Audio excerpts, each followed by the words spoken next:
I came outside one morning to find my fence spray-painted red, my mailbox hanging off its post like a broken jaw, and a handwritten note jammed under my front door that said one thing: last warning. No signature, no explanation, just 2 words and the assumption that I'd know exactly who sent them, and I did. I knew because 3 days earlier I had politely told a woman I'd never met that I would not be joining her HOA, paying her dues, or following her rules on land that had my name and nobody else's on the deed. That deed meant everything to me. I didn't inherit this property, I earned it. 4 years of double shifts, skipped vacations, and a savings account I was too afraid to touch. When I finally signed the papers, I stood in the driveway for a long minute just staring at the front door like it might disappear if I looked away. It was a modest place, nothing fancy, nothing magazine-worthy, but every corner of it was mine. I planted that garden with my own hands. I built that back fence post by post on a Saturday in October when the ground was still soft. I knew every crack in the driveway, every stubborn hinge on the gate. This wasn't just a house. It was 4 years of my life poured into wood, concrete, and soil, and I had never once bothered a single soul who lived near it, until one showed up at my door.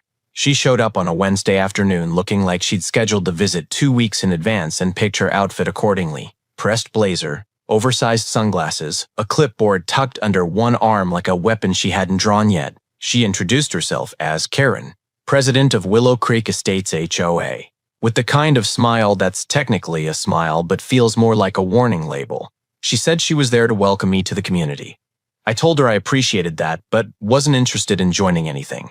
That's when the smile tightened. She flipped open her clipboard, slid a pamphlet through my gate like she was serving papers, and explained that my property fell within their expansion zone. Membership, she said, wasn't really optional. I told her, politely but clearly, that my property was purchased before her HOA existed, that I checked with the county, and that no expansion zone had any legal claim over my land.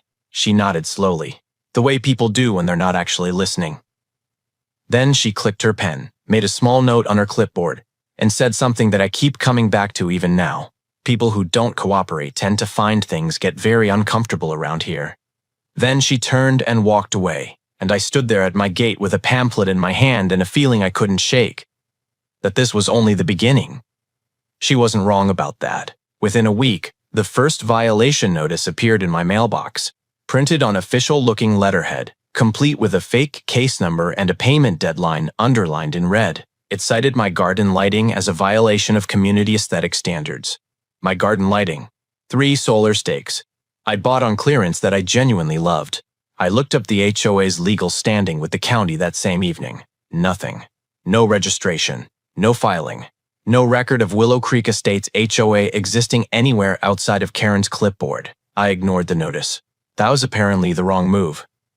The second strike came from a direction I didn't expect.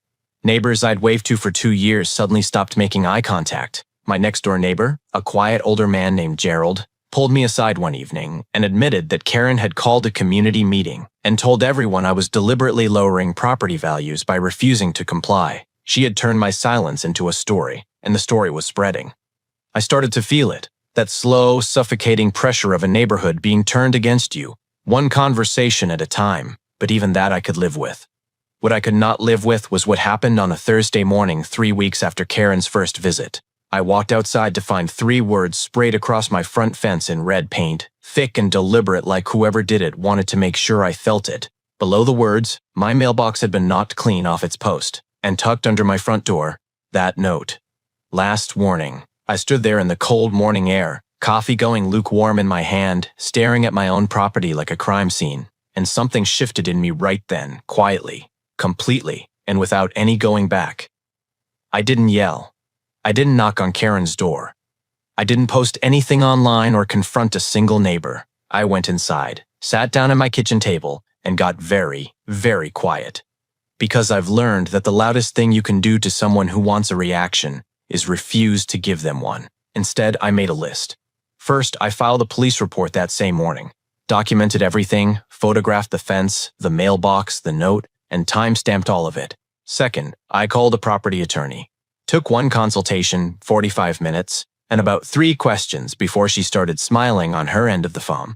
Turns out an unregistered HOA issuing violation notices, collecting dues, and making written threats against a homeowner sits in some very uncomfortable legal territory. Third, I pulled the paint can from my recycling bin, the one I'd noticed the morning after the vandalism, left carelessly close to my gate like an afterthought.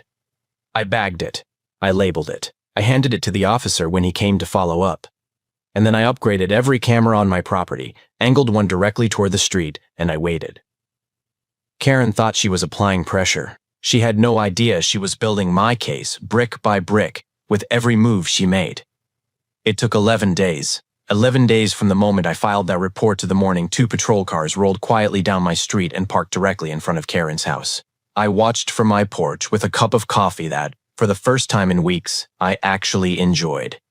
The officers had everything. The paint I'd bagged matched the brand and color purchased on the HOA's shared debit card 3 days before the vandalism. My upgraded camera footage, sharp and time-stamped, showed 2 figures at my fence at 2 a.m., one of them with a very recognizable posture and a very recognizable car parked half a block away. The property attorney had already submitted a formal complaint to the county documenting the unregistered HOA's violation notices, written threats, and evidence of coordinated harassment. Karen opened her front door in a silk robe looking like she expected a delivery. She did not expect 2 officers and a folder with her name on it. I heard her voice carry across the street, that same clipped, certain tone she'd used at my gate the first day. Something about her position, something about her rights, something about how this was all a misunderstanding.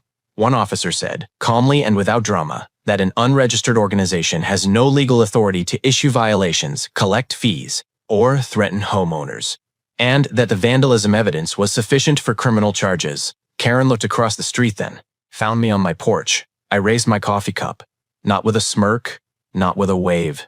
Just a small, quiet acknowledgement that said everything without saying a word. She was escorted inside to get dressed. Her clipboard was still on the porch table. Nobody picked it up. Nobody picked it up for 3 days. I know because I could see it from my porch every morning when I had my coffee. That clipboard, her symbol of authority, her weapon of choice, just sitting there collecting dew in the early morning air like a forgotten prop from a play that had finally ended. The charges stuck. The civil suit was settled.